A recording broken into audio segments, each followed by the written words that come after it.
चलो भैया, तो शुरू करेंगे क्या अपना कार्बन फैमिली के बारे में। तो कार्बन फैमिली हमारी कहां से बिलोंग करती है सर? कार्बन फैमिली होती है हमारी पीरियोडिक टेबल के अंदर जो हमारा ग्रुप नंबर 14 है। समझ में आ रही बात? अब जो हमारा ग्रुप नंबर 14 है उसके मेंबर कौन कौन से हैं? उसके मेंबर हैं carbon, silicon, germanium, tin, lead, flerovium. आई बात समझ में? ये किसका होता है? ये नया है, रेडियो एक्टिव एलिमेंट नया रिलीज हुआ है। पीरियड नंबर 2 to 7 पाई जाती है। कहां से कहां तक है भैया? पीरियड नंबर 2 to 7 आपको देखने मिलती है। तो ये बेसिकली आपका कार्बन फैमिली का क्या होता है बेटा?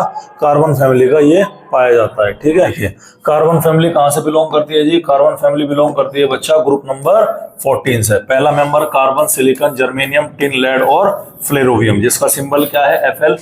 ग्रुप एटॉमिक नंबर 114 और एटॉमिक मास क्या है बेटा इसका? 289। ये याद रखना है, ठीक है। अच्छा, फ्लेरोवियम जो है वो सिंथेटिक रेडियोएक्टिव मेटल है जिसका हाफ लाइफ क्या होता है? बहुत ज्यादा शॉर्ट है। शॉर्ट हाफ लाइफ होने की वजह से हम इसके बारे में ज्यादा कुछ नहीं जानते। तो बेसिकली जो हम यहाँ पर डील करने वाले हैं वो कार्बन से लेकर के लेड तक के लिए क्या करते हैं बच्चों?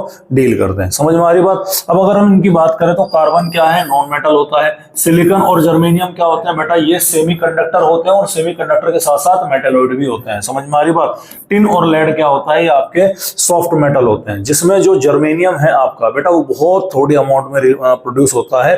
ट्रेसेस के अंदर हम उसे बोल सकते हैं, बहुत कम अमाउंट में यहाँ पर वो पाया जाता है नेचर के अंदर। समझ में आ रही बात आपके? अच्छा, सेमीकंडक्टर का मतलब समझते हैं आप क्या है? सेमीकंडक्टर, कंडक्टर वो होता है जो हीट और इलेक्ट्रिसिटी दोनों को कंडक्ट करता हो। लेकिन सेमी मतलब आधा, कंडक्टर मतलब कंडक्ट करने वाला, यानी ऐसा डिवाइस या ऐसी चीज जो इलेक्ट्रिसिटी तो कंडक्ट कर रही है लेकिन हीट को कंडक्ट नहीं करती, उसे हम क्या बोलेंगे? सेमीकंडक्टर बोलेंगे। आजकल जो हमारे इलेक्ट्रॉनिक डिवाइसेस होते हैं उनमें सेमीकंडक्टर की क्या यूज करते हैं? चिप्स यूज करते हैं। समझ में आ रही बात? तो ये आपको क्या रखना है बेटा? ये आपको ध्यान रखना है। कार्बन फैमिली का बेसिकली ये इंट्रोडक्शन है। चलिए अब एक एक करके एलिमेंट और उसके अकरेंस के बारे में बात करेंगे। जैसे मैं कार्बन की बात करूं तो कार्बन क्या होता है? 17 मोस्ट अबंडेंट एलिमेंट होता है नेचर के अंदर। समझ में आ रही बात? ये एलिमेंटल फॉर्म में भी मिलता है और कंबाइंड फॉर्म में मिलता है। एलिमेंटल फॉर्म जैसे कि कोल, ग्रेफाइट और डायमंड। अरे कोयला हुआ प्योर कार्बन है।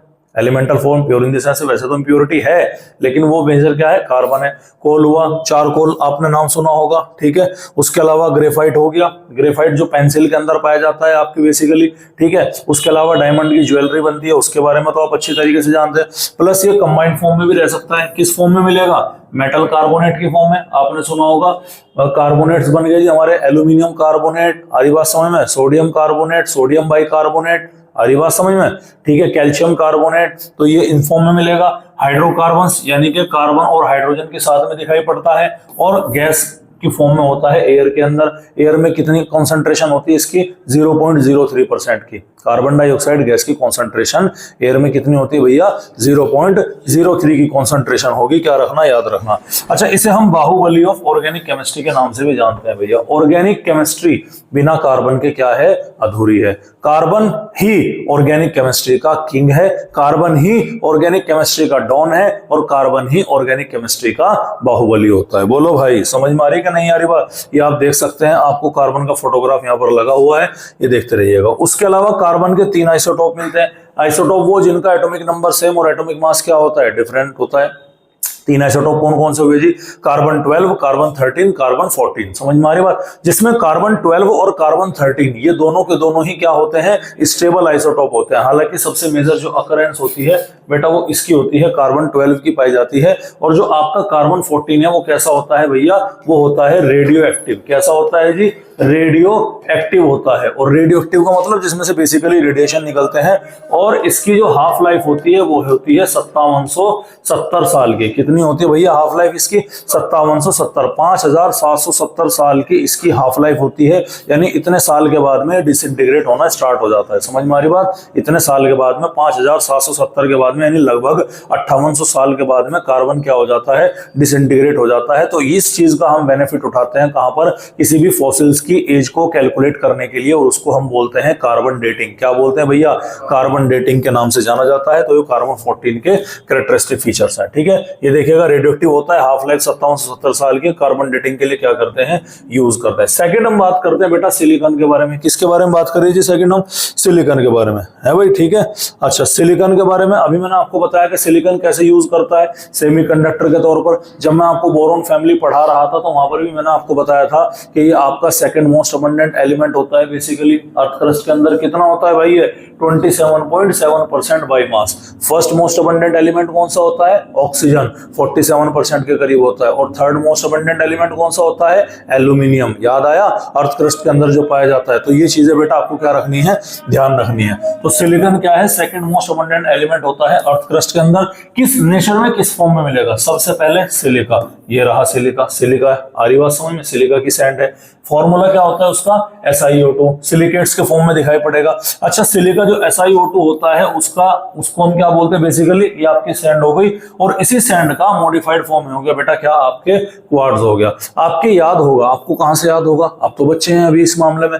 आपने अगर देखा हो, आपके दादा वगैरह से पूछना जाकर के, आपके फादर से पूछना, पुरानी मूवीज में अगर किसी में आपने देखा होगा तो पहले एक घड़ी ऐसी आती थी जिसमें सुबह के वक्त में क्या भरते थे? चाबी भरते थे। याद है? मतलब देखिए आपने ऐसी वॉच।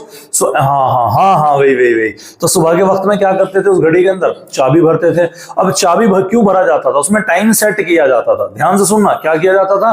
टाइम सेट किया जाता था। तो थोड़े टाइम के बाद में उसमें टाइम का क्या आ जाता था? Variation. 1 second, 2 second, 5 second, 10 second, कभी कभी मिनट, कई मिनट तक का क्या आ जाता था? चेंज हो जाता था। और टाइम चेंज होता रहता था, बार बार उसमें क्या भरनी पड़ती थी? चाबी भरनी पड़ती थी। आजकल घड़ियों के ऊपर लिखा आता है क्वार्ट्ज। आप नोट करना, जो आपकी वॉच होती है, जो आपके वॉल क्लॉक होते हैं, जो आपके घड़ियां होती हैं, उनके ऊपर लिखा आता है क्वार्ट्ज लिखा आता है। तो वो क्वार्ट्ज क्या है? Quartz is nothing but it is a modified form of silica. SiO2 की क्या है? थोड़ा सा मॉडिफाइड फॉर्म होती है। समझ में आ रही बात? तो ये क्या है आपका? ये क्वार्ट्ज होता है। क्वार्ट्ज की खास बात ये है कि इसकी इलास्टिसिटी हाईएस्ट होती है, मैक्सिमम इलास्टिसिटी इसकी पाई जाती है। ठीक है। सिलिकॉन और जर्मेनियम को तो हम कहां यूज करते हैं भैया? सेमीकंडक्टर के तौर पर यूज करते हैं। ठीक है। ये रहा आपका क्या है? ये आपका सिलिकॉन है। ये आपका क्या दिखाई पड़ रहा है? बेसिकली आपका क्वार्ट्ज दिखाई पड़ रहा। समझ में आ रही बात आपको? और ये आपके क्या है? ये आपके सिलिका की सैंड दिखाई पड़ रही है। अच्छा, मैं एक चीज और बताता हूं। आप मार्केट से वो लाओ, अपना कोई भी डिवाइस लेके आओ, बेसिकली फ्रिज लाओ, वॉशिंग मशीन लाओ, वाटर कूलर लेकर के आओ। जब आप पानी मतलब कोई भी सामान लेकर के आएंगे तो उसके अंदर से एक पैकेट निकलता है, छोटा छोटा सा। उसमें बड़े बड़े दाने से होते हैं, क्रिस्टल से होते हैं। शायद पड़ा हो हमारे पास में, पड़ा तो होगा वैसे, क्योंकि हम मंगाते रहते हैं, आता रहता है। तो उसके अंदर बड़े बड़े क्रिस्टल्स लिखे रहते हैं, वो होता है सिलिका जेल। हाइग्रोस्कोपिक नेचर का है। मॉइस्चर को क्या कर लेगा? एब्जॉर्ब कर लेता है। वहां सराउंडिंग में जिस जगह पर भी मॉइस्चर होगा, एक पैकेट को इसलिए डालते हैं ताकि वो क्या कर सके? मॉइस्चर को एब्जॉर्ब कर सके। याद रखिएगा। समझ में आ रही बात? आसपास ही है सब चीजें हमारे, कुछ अलग नहीं है। अब देखिएगा, ये घड़ी का इंटरनल स्ट्रक्चर है जो मैं आपको दिखाने लग रहा। ठीक है। इस घड़ी के इंटरनल स्ट्रक्चर में ये आपके क्या लगी हुई है? अलग अलग घिरनी लगी हुई है। अरे लग रही कि नहीं लग रही? कोई मिनट की है, कोई सेकंड की सुई है, कोई कैसे है, एक सुई, दूसरी सुई, आ रही बात समझ में? तीसरी सुई। इन सब का रोटेशन आपस में क्या होता है? इंटरकनेक्टेड होता है। वहीं आप यहां पर देखिएगा, ये आपकी कोयल की मैग्नेट होती है जो कि मोटर वगैरह की तरह काम करती है। आपका ये सर्किट बोर्ड है, ये माइक्रो प्रोसेसर हो गया। ये लगा हुआ है क्वार्ट्ज का ऑक्सीलेटर। इसके लगाने से बार बार चाबी भरने की समस्या से छुटकारा मिल गया। समझ में आ रही भैया बात? तो ये याद रखिएगा आपको, ये क्वार्ट्ज है। एग्जाम में नहीं आएगा कि क्वार्ट्ज का प्रयोग कैसे करते थे, जस्ट फॉर नॉलेज बता रहा हूं बेटा मैं आपको। नॉलेज इतनी आपको होनी चाहिए। ठीक है। उसके बाद में जर्मेनियम बताया है कि नेचर के अंदर ही बहुत थोड़े अमाउंट में क्या होता है? ट्रेस दिखाई पड़ता है। समझ में आ रही बात? ठीक है। उसके बाद में आता है टिन। टिन के बेटा जो ओर होता है, टिन का जो सोर्स है बेसिकली अकरेंस होती है, वो उसके ओर के फॉर्म में होती है, जिसे हम क्या बोलते हैं? कैसेट्राइट बोलते हैं। क्या बोलते हैं भैया? कैसेट्राइट, जिसका फॉर्मूला होता है SnO2। क्या होता है भैया? SnO2। और याद रखिएगा, टिन के कितना आइसोमर होते हैं? 10 isomer. Tin 10, tin 10, tin 10। Tin के कितना आइसोमर है? 10 आइसोमर्स यहां पर पाए जाते हैं। ये आपका टिन है और ये आपका ओर है, कैसेट्राइट। समझ में आ रही बात आपकी भैया? क्लियर है? तो ध्यान रखिएगा। उसके बाद में आता है बेटा लेड। लेड आपको दिखाई पड़ रहा है, ये रहा लेड आपका। ठीक है। और ये लेड का ओर है जिसको हम क्या बोलते हैं? गैलेना, जिसका फॉर्मूला होता है PbS, लेड सल्फाइड जिसको हम बोलते हैं। ये भी बेटा आपको क्या रखना है? याद रखना है। तो यहां पर बेसिक हमने अकरेंस के बारे में बात कर ली, दिखने में कैसा है, कोई क्या है, जनरल हमने उसके बारे में बात कर ली। अब हम बात करते हैं बेटा इसकी जनरल प्रॉपर्टीज को लेकर के। क्या बात करते हैं भैया? अब हम इसकी जनरल प्रॉपर्टीज को लेकर। अब जनरल प्रॉपर्टीज वही हैं जो हमने पहले पढ़ी, electronic configuration, atomic size, ionization energy, electronegativity. समझ में आ रही बात? ये सारी की सारी जो प्रॉपर्टीज है बेटा वो क्या होंगी? हमारी जनरल प्रॉपर्टीज होंगी। चलिए, तो सबसे पहले हम बात करते हैं इलेक्ट्रॉनिक कॉन्फ़िगरेशन के बारे में। किसके बारे में बात करेंगे जी? Electronic configuration. ध्यान दीजिएगा, ग्रुप नंबर 14 का सबसे पहला जो मेंबर है वो क्या है बेटा? वो है कार्बन आयन। कार्बन का एटॉमिक नंबर कितना है 6। अगर मैं इसकी इलेक्ट्रॉनिक कॉन्फ़िगरेशन लिखूं तो वो होगी 1s2 2s2 2p2। हाँ या ना, समझ में आ रही बात। ये कौन सी शेल हो गई आपकी, ये हो गई आपकी वैलेंस शेल, 2p2 होगी, सॉरी हाँ माय मिस्टेक, ठीक है। ये क्या हो गई आपकी, ये आपकी हो गई वैलेंस शेल, यानी वैलेंस शेल में 2 इलेक्ट्रॉन s में भरे गए, 2 इलेक्ट्रॉन कहां भरे गए, p के अंदर भरे गए। उसके बाद में हम करते हैं सिलिकॉन। सिलिकॉन का एटॉमिक नंबर कितना होता है आपका, बताओ जल्दी। अबे 14 14 होगा ना, ठीक है, क्लियर है, 14 हो गया। अब इसकी इलेक्ट्रॉनिक कॉन्फ़िगरेशन कैसे लिखेंगे, 1s2 2s2 2p6 3s2 और 3p2, हो गए 14 इलेक्ट्रॉन। इसकी वैलेंस शेल कौन सी है, ये वाली वैलेंस शेल है। तो एक चीज कॉमन आया सर, s में तो 2 इलेक्ट्रॉन है और p में भी कितने हैं, 2 इलेक्ट्रॉन है, इसीलिए इसकी general electronic configuration ns2 np2 है। जिस पीरियड में जाओगे उसका नंबर रखते चले जाना, प्रिंसिपल क्वांटम नंबर को, आपका काम हो जाएगा। कार्बन की हो गई वैलेंस शेल की 2s2 2p2, सिलिकॉन की 3s2 3p2, जर्मेनियम की 4s2 4p2, टिन की 5s2 5p2, लेड की क्या हो गई 6s2 6p2, फ्लोरोवियम की क्या हो जाएगी 7s2 7p2। समझ में आ रही बात। वैलेंस शेल ये आपको क्या रखना है बेटा, ये आपको यहाँ पर ध्यान रखना है, कोई दिक्कत वाली बात। अब हम बात करेंगे एटॉमिक रेडियस। अगर मैं बोरोन फैमिली के बारे में बात करूं तो बोरोन फैमिली में साइज को लेकर के बहुत बड़ा वेरिएशन था, समझ रहे हैं आप। बोरोन फैमिली में एटॉमिक साइज को लेकर बहुत बड़ा वेरिएशन था, 2 जगह पर गड़बड़ हो रही थी, हालांकि दूसरी जगह पर इतना ज्यादा डोमिनेंट नहीं था, लेकिन साइज को लेकर के बहुत बड़ा वेरिएशन। क्यों, क्योंकि पहली बार वहां पर ट्रांजिशन कॉन्ट्रैक्शन देखने हुआ था। अब अगर आप किसी से पहली बार इंटरफेयर कर रहे हैं तो उसका इंपैक्ट ज्यादा होता है। कोई जोक मैंने आपको सुनाया, पहली बार आपको बहुत हंसी आई, दूसरी बार वही सेम जोक सुनाया, आप थोड़ा सा कम हंसेंगे, तीसरी बार फिर वही सेम, आप थोड़ा सा, और चौथी बार में आप क्या करेंगे, खींच जाएंगे। समझ में आ रही बात। बिल्कुल कुछ कहानी यहां पर ही है। अगर आप बोरोन फैमिली के एटॉमिक साइज को कंपेयर करो तो बोरोन फैमिली में एटॉमिक साइज में ट्रांजिशन कॉन्ट्रैक्शन होने की वजह से जो आपका गैलियम होता है उसका साइज किससे छोटा हो जाता है, छोटा हो जाता है एल्यूमिनियम से। आ रही बात समझ में। तो यहां पर भी ट्रांजिशन कॉन्ट्रैक्शन है, प्लस यहां पर भी लेंथेनॉइड कॉन्ट्रैक्शन है, लेकिन उसकी वजह से जर्मेनियम का साइज सिलिकॉन से छोटा नहीं होता, लेड का साइज टिन से छोटा नहीं होता। हालांकि ज्यादा डिफरेंस नहीं आता, लेड के अंदर तो डी और एफ दोनों ही इलेक्ट्रॉन रहते हैं भैया, और इनकी क्या है, पुअरेस्ट शील्डिंग इफेक्ट है, जिसकी वजह से साइज कॉन्ट्रैक्ट हो गया। लेकिन आएगा फिर भी किससे बड़ा, टिन से बड़ा आएगा। साइज छोटा होगा, इतना छोटा नहीं होने का कि वो टिन से क्या हो जाएगा, छोटा।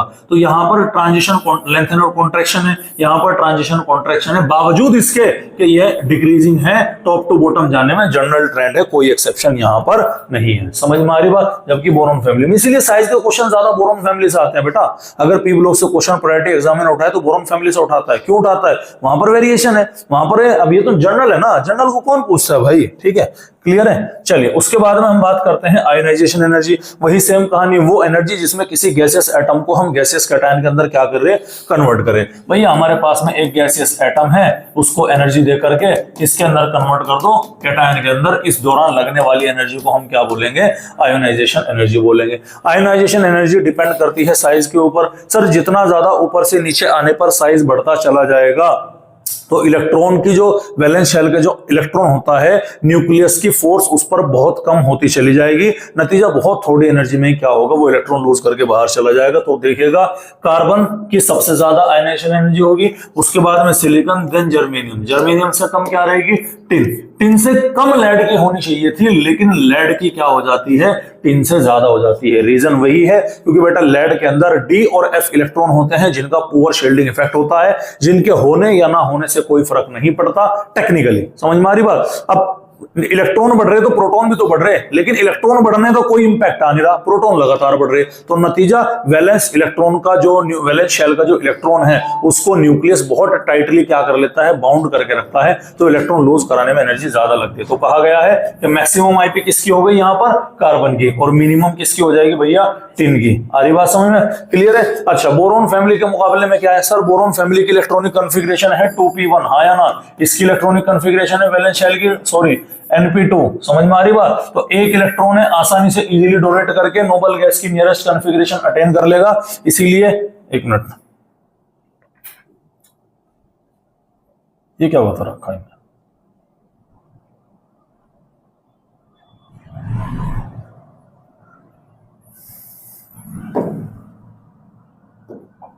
उल्टा कर दिया, ये गलत कर दिया इसने। आ रही बात समझ में, ठीक है, साइन ऐसा आना था ये, ठीक। अरे बात समझ। तो बोरॉन फैमिली का क्या है, बोरॉन फैमिली की जो आयनाइजेशन एनर्जी है वो कार्बन फैमिली से क्या होगी, कम होगी। कारण क्या है, कारण है आपका ये बेसिकली बोलते हैं अब इलेक्ट्रॉनिक कॉन्फ़िगरेशन। समझ में आ रही भैया बात आपके, चलिएगा। उसके बाद में हम बात करते हैं भैया, उसके बाद में हम बात करते हैं इलेक्ट्रोनेगेटिविटी को लेकर के। किसको लेकर के बात करते हैं जी, इलेक्ट्रोनेगेटिविटी।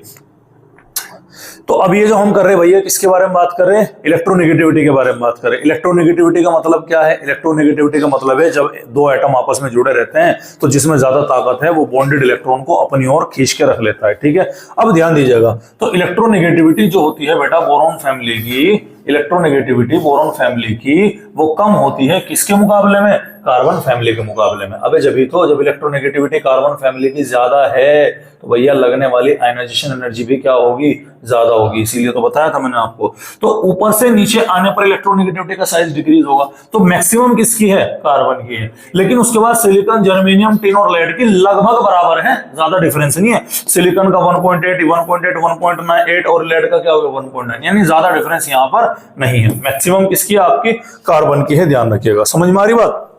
उसके बाद में ऑलमोस्ट इलेक्ट्रोनेगेटिविटी क्या होती है बेटा, सभी की सेम होती है, कोई दिक्कत वाली बात है। चलिए अगला टॉपिक है बेटा हमारा ऑक्सीडेशन स्टेट। ऑक्सीडेशन स्टेट का मतलब वही है कि एटम जब कंबाइंड स्टेट में होता है तो उस पर कितना चार्ज डेवलप हुआ, उसी को हम क्या बोलेंगे, ऑक्सीडेशन स्टेट। याद करो ग्रुप नंबर 14 कौन सा है भैया, सर 4A।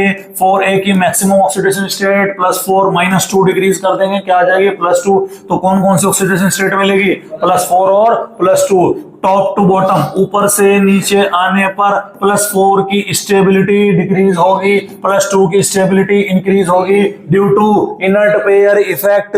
याद आया, इनर्ट पेयर इफेक्ट। समझ में आ रही बात। वैलेंस शेल जो है वो बॉन्ड बनाने में पार्टिसिपेट नहीं करता। समझ में आ रही बात। सर इनर्ट पेयर इफेक्ट सबसे ज्यादा इफेक्टिव किस पर होगा, लास्ट एलिमेंट। तो यहां पर किस पर सबसे ज्यादा इफेक्टिव होता है, लेड पर सबसे ज्यादा इफेक्टिव होगा। तो क्वेश्चन भी है यहाँ पर 4 और +2 है, टॉप टू बॉटम में +4 की स्टेबिलिटी डिक्रीज हो रही, +2 की क्या हो रही, इंक्रीज हो रही। कारण क्या है, इनर्ट पेयर इफेक्ट है, ठीक है। अब देखिएगा,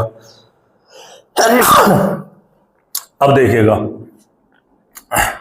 ये क्या है, टिन। टिन +4 में है और +2 में है। अच्छा एलिमेंट का नाम लिख लेता हूं, कार्बन, सिलिकॉन, जर्मेनियम, टिन और क्या हो गया, लेड। इनर्ट पेयर इफेक्ट सबसे ज्यादा किस पर लगता है, लेड पर लगेगा। तो यहां से यहां तक का तो +4 स्टेबल होगा। यहां वाला फैक्टर क्या होगा, +2 का। तो Sn +4 में भी है, +2 में भी है। ज्यादा स्टेबल कौन है, +4 में। Pb +2 में भी है, +4 में भी है। इनर्ट पेयर इफेक्ट लागू होगा, ज्यादा किस पे लगेगा, +2 में।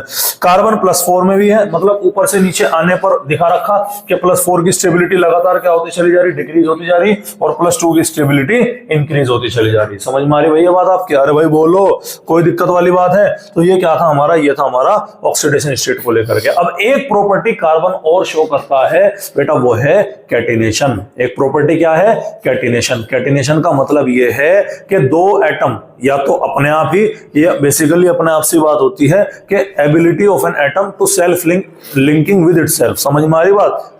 कोई भी एटम अपने ही दूसरे एटम से आपस में क्या कर लेगा, एक मिल करके एक बहुत लंबी चेन बना लेगा। जैसा आपने देखा ना, कर लगा जैसे सुपरस्टार वगैरह जाते रहे तो ह्यूमन की चेन बना ले, हाथ पकड़ के लंबी। तो ऐसी लंबी चेन अगर बन जाती है उसको हम क्या बोलेंगे, कैटिनेशन बोलते हैं, ठीक है। तो self linking ability of an atom to form a long chain. और ये प्रॉपर्टी सबसे ज्यादा पूरी पीरियोडिक टेबल के अंदर किसके अंदर देखने मिलती है, कार्बन के अंदर देखने मिलती है। ये इतनी ज्यादा है कि हजारों कार्बन एक साथ आकर के क्या हो सकते हैं बेटा, जुड़ सकते हैं बिना किसी प्रॉब्लम के। समझ में आ रही बात। और बेटा इसका सीधा ये है कि ऊपर से नीचे आने पर कैटिनेशन की प्रॉपर्टी क्या होगी, डिक्रीज होगी। मैं अगेन लिख देता हूं, कार्बन, सिलिकॉन, जर्मेनियम, टिन और लेड, ठीक है। ऊपर से नीचे आने पर कैटिनेशन की प्रॉपर्टी क्या होगी, डिक्रीज होगी। तो सबसे खत्म किसकी है, लेड की। यहां तक कि ये कह लो कि लेड कभी भी कैटिनेशन की प्रॉपर्टी को शो करता ही नहीं है।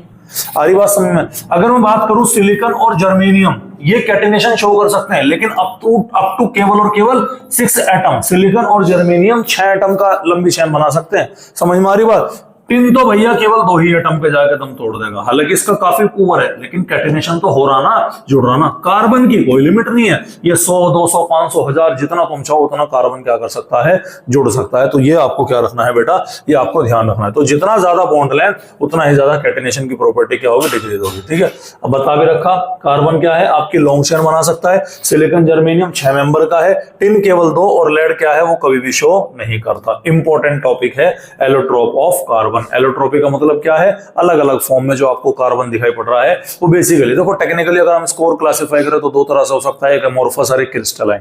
आरिवास में सॉलिड स्टेट होता तो वहां पर पढ़ते हैं, लेकिन अभी आप इतना समझिएगा, कार्बन हमारे कितने एलोट्रोपिक फॉर्म में पाया जाता है बेटा, 3 एलोट्रोपिक फॉर्म में होता है। एक होता है डायमंड, एक होता है ग्रेफाइट, और तीसरा होता है फ्लोरेंस। क्या होता है भैया, फ्लोरेंस। ठीक है, क्या होता है तीसरा, फ्लोरेंस होता है। समझ में आ रही बात। चलिए, यो क्या है, आप भी डायमंड हो, हंस रहे हो, गधे हो तुम एक नंबर के। ये क्या है भाई, डायमंड। ठीक है, चलिए तो डायमंड के बारे में बात करते हैं। डायमंड जो है पूरे अर्थ पे सबसे ज्यादा हार्डेस्ट सब्सटेंस है। हमारी बात समझ में, hardest substance on the earth, harder than graphite, ये लिखा हुआ है आपके एनसीईआरटी के अंदर। अब डायमंड का स्ट्रक्चर जब हम देखेंगे तो डायमंड इंपॉर्टेंट लाइन है, ध्यान से सुनिएगा। डायमंड जो है वो कौन सा स्ट्रक्चर शो करता है, 3D स्ट्रक्चर शो करता है। कौन सा स्ट्रक्चर शो करेगा, 3D स्ट्रक्चर। पहली बात, कार्बन के पास कितने वैलेंस इलेक्ट्रॉन है, 4। कितने बॉन्ड बनाएगा, 4 बॉन्ड बनाएगा। ध्यान से सुनना, तो एक कार्बन 4 अदर कार्बन एटम से जुड़ा हुआ है, ऐसे समझिएगा। ये बीच का मेरा एक कार्बन है, हाँ ना, ये ऊपर भी एक कार्बन से जुड़ रहा, इधर भी एक कार्बन से जुड़ रहा, इधर भी एक कार्बन से, और इधर भी क्या है, एक कार्बन से। समझ में आ रही बात। एक कार्बन ने क्या बना लिए, 4 कार्बन से और जुड़ा हुआ है। क्या कार्बन के पास में कोई वैलेंस इलेक्ट्रॉन बचा, नहीं, सारे के सारे इलेक्ट्रॉन ऑक्यूपाइड कर लिए। 4 सिग्मा बॉन्ड हो गए, तो इसकी हाइब्रिडाइजेशन कितनी हो गई, sp3। sp3 में ज्योमेट्री कितनी होगी भैया, टेट्राहेड्रल बॉन्ड एंगल कितना होगा, 109.5 डिग्री का, हाँ या ना। समझ में आ रही बात, सब पुरानी नॉलेज है, नया कुछ नहीं है। तो ये रहा sp3 टेट्राहेड्रल, कोवेलेंट है भैया, कोवेलेंट है, उसके बावजूद ये हार्ड है। आ रही बात समझ में, क्लियर है।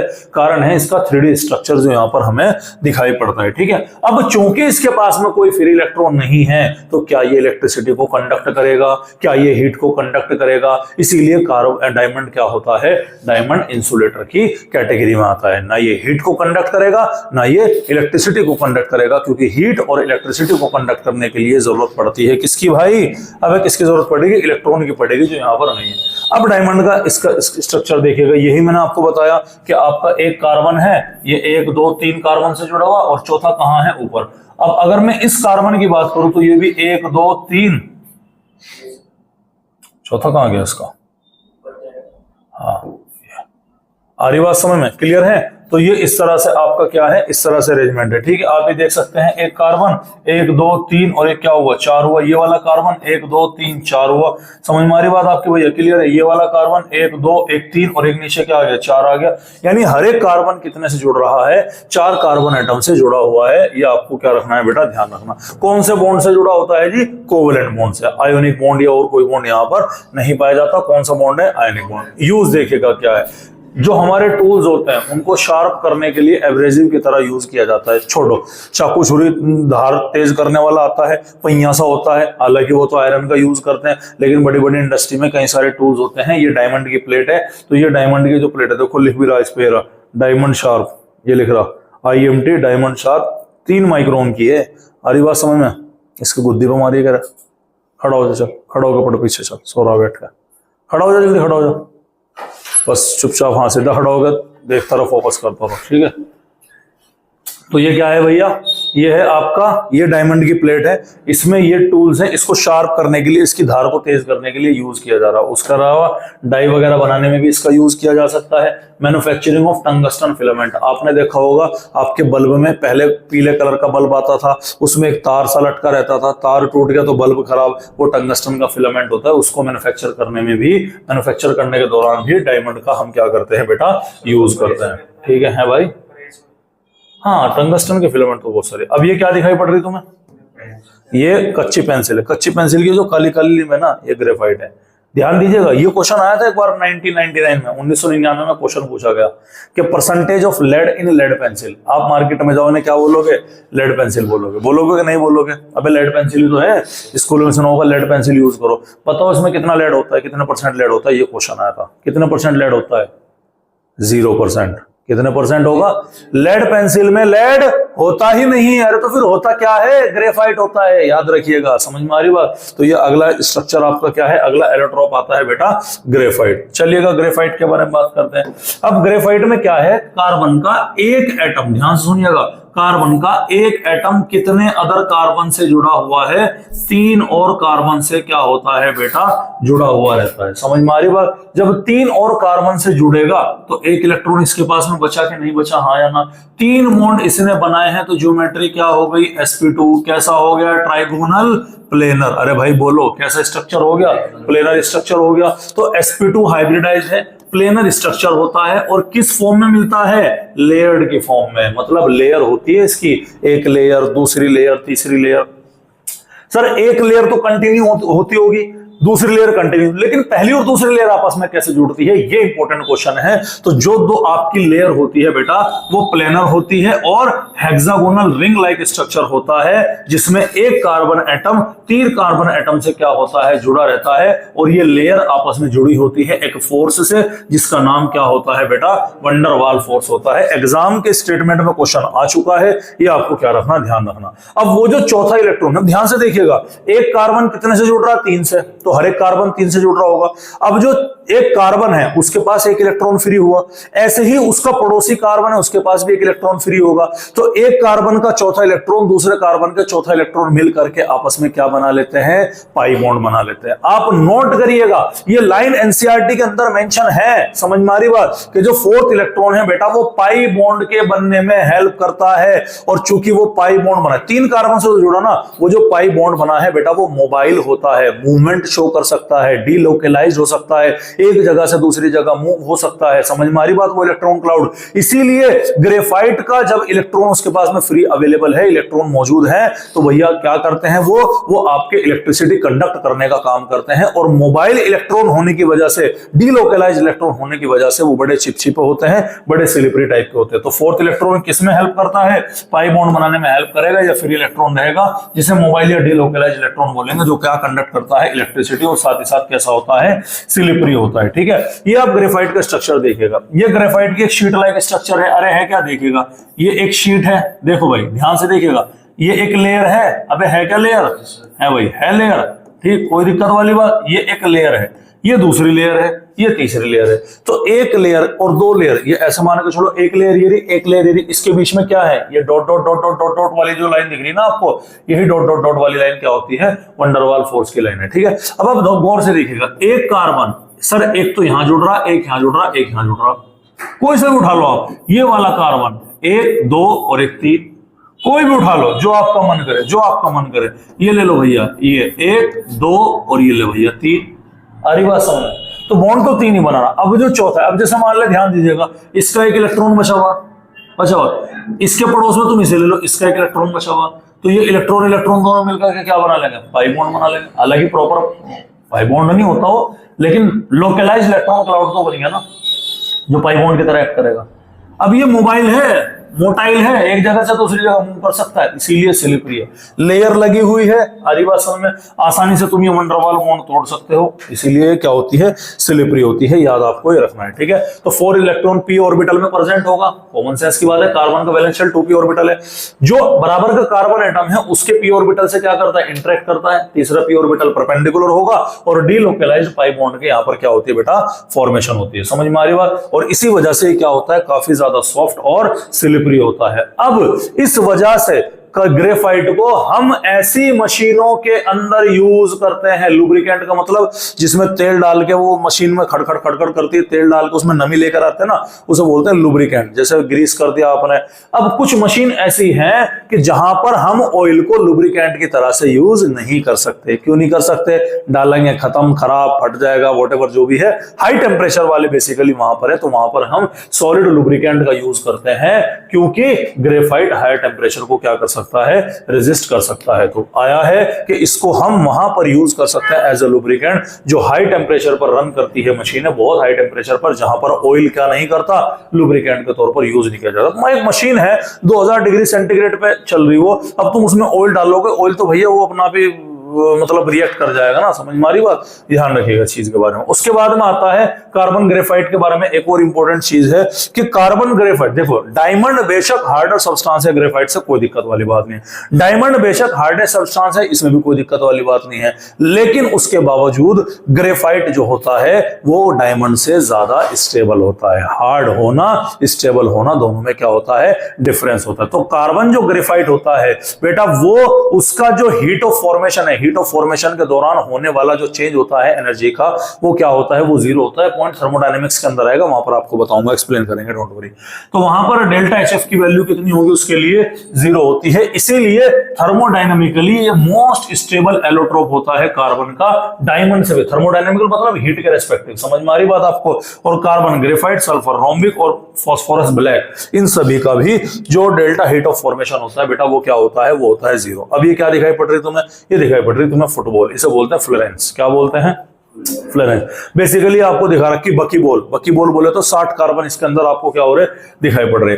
अब जो फ्लोरेंस होता है, हरी बात समझ, ये फ्लोरेंस होता है, इसके बारे में बात करते हैं। जो आपका ग्रेफाइट होता है ना, ग्रेफाइट, उस ग्रेफाइट को हीट किया जाता है। काहे में हीट किया जाता है, इलेक्ट्रिक आर्क के अंदर, किसकी प्रेजेंस में, इनर्ट गैस की प्रेजेंस में। तो कार्बन किस फॉर्म में कन्वर्ट हो जाते हैं, वेपोराइज हो जाते हैं। उन वेपोराइज कार्बन को क्या किया गया, कंडेंस किया गया, कंडेंस करके उनका क्लस्टर बनाया गया, और उसी क्लस्टर को हम क्या बोलते हैं, फ्लोरेंस बोलते हैं, जो कि हमारा केज लाइक मॉलिक्यूल है। बेटा एनसीईआरटी की लाइन है, ध्यान से देखिएगा, पता नहीं पड़ेगा कब में वो क्वेश्चन का लेवल इधर उधर हो गया, कोई टेंशन वाली बात नहीं, ये एनसीईआरटी की लाइन है।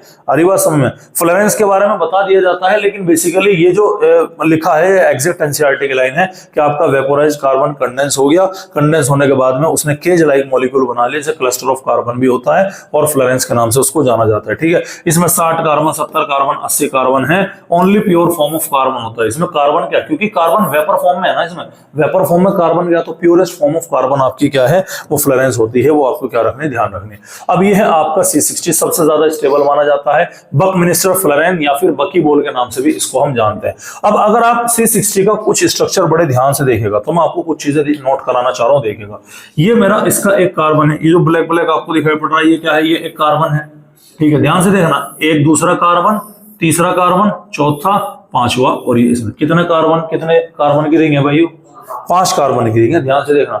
और वहीं यहां पर अगर मैं देखूं कि 1 2 3 4 5 और एक छठा ये भी तो रहा, हाँ ना, तो ये कितने कार्बन की रिंग है, 6 कार्बन। तो ये कौन सी हो गई, हेक्सागोनल रिंग। ये कौन सी हो गई, पेंटागोनल रिंग। तो बकमिनिस्टर फ्लोरेंस के अंदर पेंटागोनल रिंग का नंबर 12 है, हेक्सागोनल रिंग का नंबर कितना होता है, 20 होता है, याद रखिएगा। यानी ऐसी ऐसी कितनी है भैया, ये 20 है, और ऐसी ऐसी कितनी है, ये 12 होती है, इसीलिए इसकी स्टेबिलिटी और ज्यादा हो जाती है। ठीक है, क्लियर है।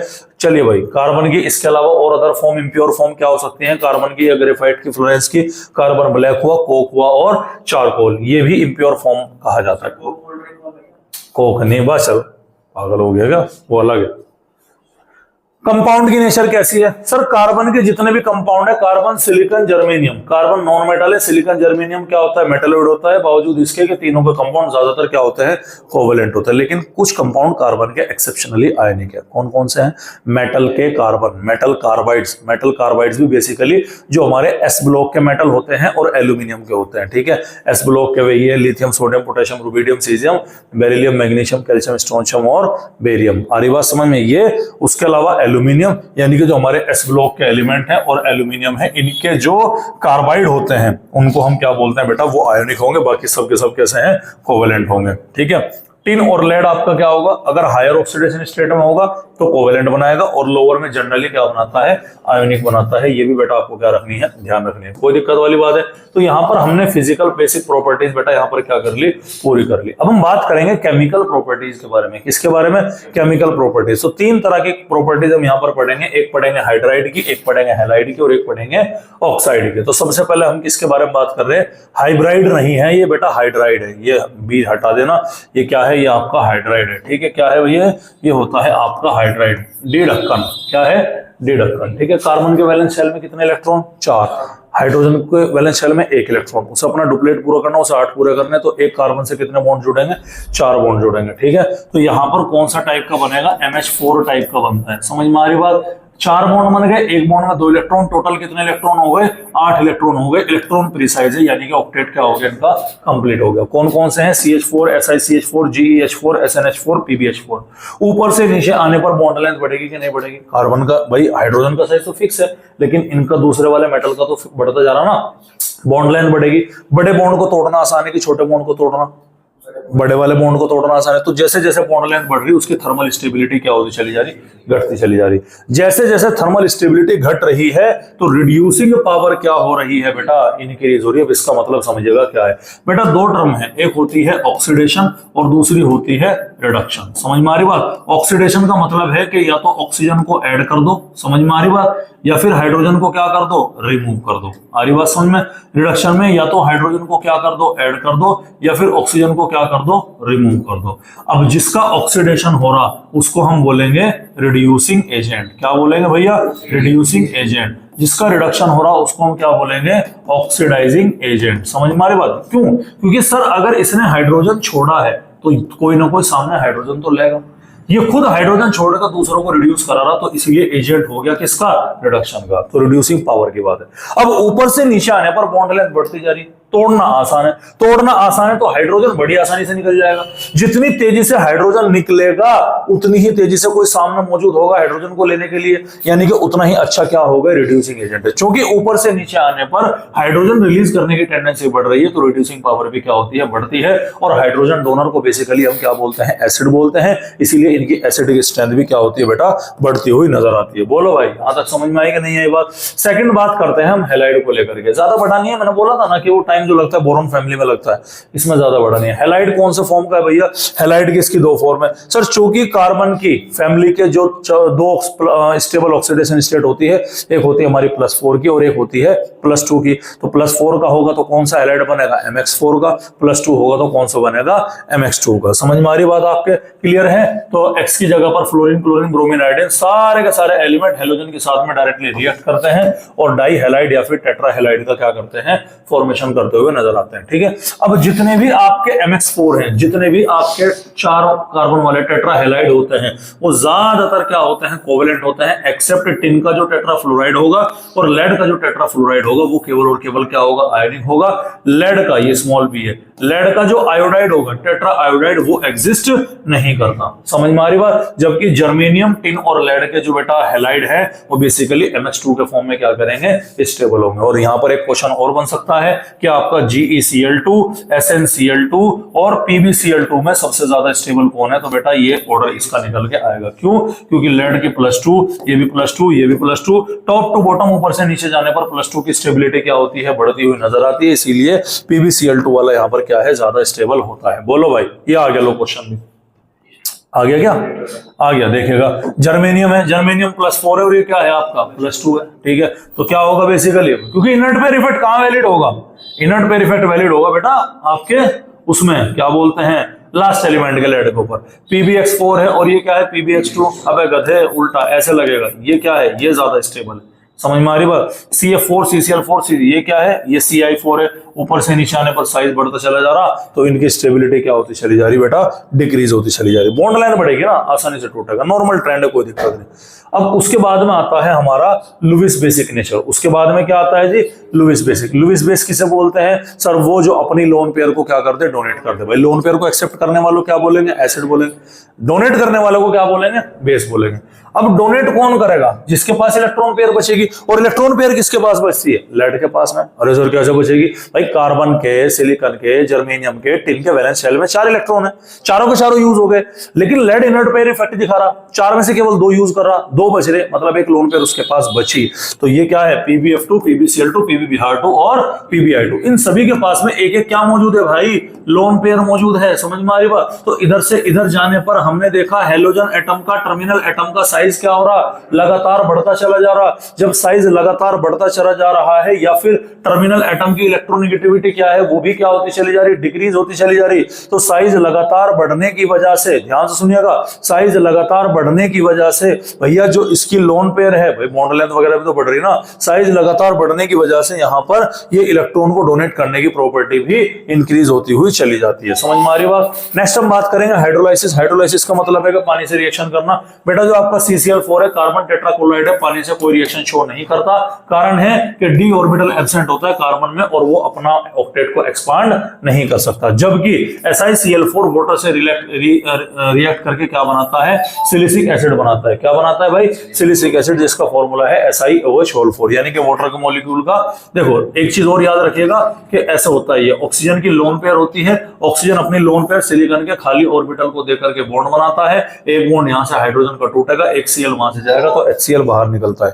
बोलो भाई समझ में आ रही कि नहीं आ रही बात। तो ये हाइड्रोलाइसिस है। हाइड्रोलाइसिस में क्या याद रखना कि कार्बन जो CCl4 है, कार्बन का जो टेट्राहैलाइड है CCl4, वो हाइड्रोलाइसिस के अंदर शो नहीं जाता, बाकी सभी के सभी का क्या हो सकता है, हाइड्रोलाइसिस पॉसिबल है, ध्यान रखिएगा।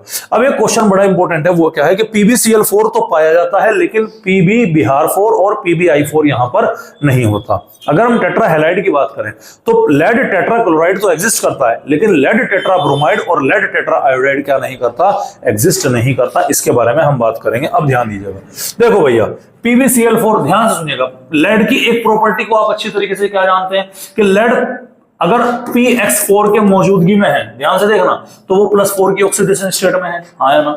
और लेड +4 की ऑक्सीडेशन स्टेट में अगर कहीं भी है तो वो किसमें कन्वर्ट होने की कोशिश करेगा, +2 में। क्यों कन्वर्ट होने की कोशिश करेगा, इनर्ट पेयर इफेक्ट की वजह से, आया ना। ये ज्यादा स्टेबल है भाई, इंसान वही तो काम करेगा ना जिसमें उसकी स्टेबिलिटी ज्यादा आती है। तो Pb+4 क्या है, अनस्टेबल है, ये क्या है, +2 है। तो अपनी ऑक्सीडेशन स्टेट घट रही, ऑक्सीडेशन स्टेट घटने को हम क्या बोलते हैं, रिडक्शन। क्योंकि इसका रिडक्शन होना तो इसीलिए क्या है, ऑक्सीडाइजिंग एजेंट है, ध्यान रखिएगा, पहला पॉइंट।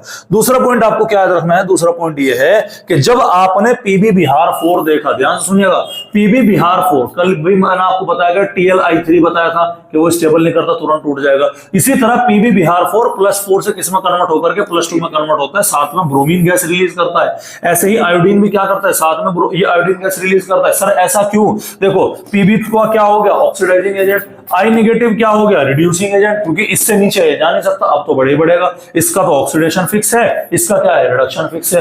एक मियान में दो तलवार नहीं रह सकती, मैंने आपको कल भी बताया था भाई, Tl+3 और I नेगेटिव एक साथ नहीं रह सकते, कल बताया था ना। सेम कहानी कहां लागू हो रही है, यहां पर भी लागू हो रही है कि यहां पर ऑक्सीडाइजिंग एजेंट और रिड्यूसिंग एजेंट एक साथ हम नहीं रख सकते, दैट्स व्हाई कि ये स्टेबल नहीं है। सर PbCl4 भी तो है, PbCl4 की कहानी ऐसा क्यों है बेटा, PbCl4 में जो क्लोरीन होता है ना, Cl नेगेटिव, वो भी ऑक्सीडाइजिंग एजेंट ही होता है। समझ में आ रही बात, वो भी क्या होता है भाई, वो भी ऑक्सीडाइजिंग एजेंट होता है। तो Pb+4 और Cl नेगेटिव ये दोनों के दोनों ऑक्सीडाइजिंग है, तो एक साथ रखे जा सकते हैं। जबकि जो आपका I नेगेटिव है और Br नेगेटिव है बेटा, वो आपके क्या है, रिड्यूसिंग एजेंट है, इनको एक साथ रखना बड़ा मुश्किल होता है। लास्ट आपका जो कंपाउंड आता है बेटा, वो उसका नाम क्या है, उसका नाम होता है जी ऑक्साइड। ऑक्साइड दो तरह के बनेंगे, या तो मोनोऑक्साइड बनेंगे या फिर डाइऑक्साइड बनेगा। जैसे carbon monoxide, carboxy haemoglobin, respiration वाले चैप्टर में सर ने पढ़ाया होगा। कार्बन डाइऑक्साइड एटमॉस्फेयर के अंदर है, तो कार्बन मोनोऑक्साइड का फॉर्मूला क्या होता है, CO। तो ऑक्साइड या तो एमओ टाइप का बनेगा या फिर क्या बनेगा, एमओ2 टाइप का। सबसे पहले एमओ में CO, SiO, GeO, SNO और PbO, यही होगा। कार्बन मोनोऑक्साइड न्यूट्रल है, न्यूट्रल मतलब लिटमस में ना ब्लू से रेड में होगा ना रेड से ब्लू में टर्न होगा। SiO जो है बेसिकली वो नहीं दिखाई पड़ता यूजुअली, कारण इसमें कोई पाई बॉन्ड किसी तरह का दिखाई नहीं पड़ता, लेकिन हायर टेम्परेचर पर ये क्या कर सकता है, एग्जिस्ट कर सकता है। समझ में आ रही बात। जर्मेनियम का जो ऑक्साइड है वो एसिडिक नेचर का है, टिन का और लेड का जो ऑक्साइड होता है वो एम्फोटेरिक नेचर का होता है, और जो हमारा लेड ऑक्साइड होता है ना, येलो कलर का लेड ऑक्साइड जो होता है वो येलो कलर का ऑक्साइड होता है लेड का, जिसको हम क्या बोलते हैं, लिथार्ज के नाम से जानते हैं। बोलो भाई, यहां तक समझ में आई। सेकंड है डाइऑक्साइड वाला, डाइऑक्साइड में CO2, SiO2, GeO2, SnO2 और PbO2। आ रही बात समझ में। Carbon dioxide, silicon dioxide, germanium dioxide, tin dioxide और लेड डाइऑक्साइड, जिसमें कार्बन, सिलिकॉन और जर्मेनियम के ऑक्साइड कैसे हैं, एसिडिक होते हैं। टिन और लेड के ऑक्साइड कैसे होते हैं, एम्फोटेरिक होते हैं। डाइऑक्साइड की एसिडिक नेचर मोनोऑक्साइड से क्या होगी, ज्यादा होगी। अगर मैं आपसे पूछूं कि CO2 ज्यादा एसिडिक है तो CO, तो आंसर जाएगा CO2, क्योंकि ये आपका डाइऑक्साइड है। डाइऑक्साइड मोनोऑक्साइड से ज्यादा एसिडिक होता है। एक चीज और याद रखिएगा, कार्बन मोनोऑक्साइड अगर हाइड्रोजन, इन दोनों गैस का जो मिक्सचर होता है उसको हम वाटर गैस या सिन गैस के नाम से जानते हैं, और कार्बन मोनोऑक्साइड और नाइट्रोजन इन दोनों गैस का जो मिक्सचर होता है उसे हम बोलते हैं प्रोड्यूसर गैस के नाम से जानते हैं। यूज कहां करते हैं? इंडस्ट्रीज के अंदर एज ए फ्यूल इसका हम क्या करते हैं बेटा? यूज करते हैं। अब लास्ट प्रॉपर्टी है कार्बन की एनोमलस प्रॉपर्टीज के बारे में। ऐसा बिहेवियर जो इस पूरे के पूरे ग्रुप के अंदर जो कार्बन शो करता है और कोई शो नहीं करता। सबसे पहला तो कैटिनेशन, जो आप पढ़ चुके हैं, जितना लंबा कैटिनेशन कार्बन शो कर देगा उतना कोई और नहीं कर पाएगा। मालूम है कि नहीं है भैया? आप बताओ कि भैया आपका लेड तो कैटिनेशन शो ही नहीं करेगा। अरे करेगा क्या? लेड कैटिनेशन शो नहीं करता। लेड के अलावा जो आपका टिन होता है वो केवल 2 एटम जुड़ सकते हैं, सिलिकॉन जर्मेनियम 6, और कार्बन के तुम 1000 मॉलिक्यूल जोड़ लो कोई फर्क नहीं पड़ता। पहली प्रॉपर्टी क्या है? कैटिनेशन। सवाल ये आता है कि कार्बन का एनोमलस बिहेवियर ऐसा क्यों है? कारण है कार्बन का साइज छोटा है, ऊपर से नीचे आने पर अपना ग्रुप में साइज बढ़ेगा। कार्बन की इलेक्ट्रोनेगेटिविटी सबसे ज्यादा है अपने ग्रुप के अंदर, कार्बन की आयनाइजेशन एनर्जी भी सबसे ज्यादा है अपने ग्रुप के अंदर, और कार्बन के पास में क्या नहीं होता है? डी ऑर्बिटल एब्सेंट होता है। इसीलिए कार्बन अपनी वैलेंसी को भी एक्सपांड नहीं कर सकता। कार्बन केवल 4 ही बॉन्ड बनाएगा, जबकि सिलिकॉन 4 से ज्यादा भी बना सकता है। समझ में आ रही बात? लेकिन कार्बन केवल और केवल कितने बनाएगा? 4 बॉन्ड बनाएगा। उसके अलावा कार्बन जब भी मल्टीपल बॉन्ड बना सकता है। कार्बन के पास में कैपेसिटी, एबिलिटी है क्या बनाने की? मल्टीपल बॉन्ड बनाने की, और किसी के पास में वो एबिलिटी नहीं है। ठीक है, मल्टीपल बॉन्ड अगर बनाएगा तो 2p2p मल्टीपल बॉन्ड होगा, जो कि क्या होगा? स्ट्रॉन्गेस्ट होता है। तो कार्बन फॉर्म कर सकता है p मल्टीपल बॉन्ड अपने साथ भी और बाकी अदर एटम के, और ऐसा इसलिए है क्योंकि उसका साइज छोटा है और इलेक्ट्रोनेगेटिविटी ज्यादा होती है। जबकि जो हेवियर एलिमेंट होते हैं वो p बॉन्ड का फॉर्मेशन नहीं कर सकते, और कार्बन जो होती है उसके अंदर काफी स्ट्रॉन्ग कैटिनेशन की प्रॉपर्टी हमको यहाँ पर देखने मिलती है। बोलो भाई, यहां तक बात समझ में आई कि नहीं आई? तो बेटा ये क्या था हमारा? ये था हमारा कार्बन फैमिली के बारे में, जो कि यहाँ पर क्या हो गया? पूरा का पूरा कंप्लीट हो गया। समझ में आ रही बात? आज आपको डीपीपी मिल जाएंगे शाम तक। ठीक है, शाम तक जो आपको डीपीपी मिलेगी वो बोरॉन फैमिली और कार्बन फैमिली की दोनों की एक साथ होगी। 50 क्वेश्चन है बेटा, टाइप हो चुके हैं, कुछ टाइप हो गए, कुछ बाकी रह रहे। 50 क्वेश्चन है, 50 क्वेश्चन की आपको डीपीपी मिलेगी, तो वो आपको क्या रखनी है बेटा? ध्यान रखनी है, ध्यान से सॉल्व करना है, टाइम टू टाइम नोट्स बनाते हुए चलना, अपना डीपीपी को लगातार सॉल्व करते हुए चलना, पीवाईक्यू को सॉल्व करते हुए चलना। जो मैंने आपको बताया था वो 100 क्वेश्चन रोज सॉल्व करने का, वो कर लिया नहीं कर लिया? चल रहा है? बंद कर दिया? बंद कर दिया है, बस इतने दिन का जोश था। चलो खैर, आज के मुख्य समाचार समाप्त हुए।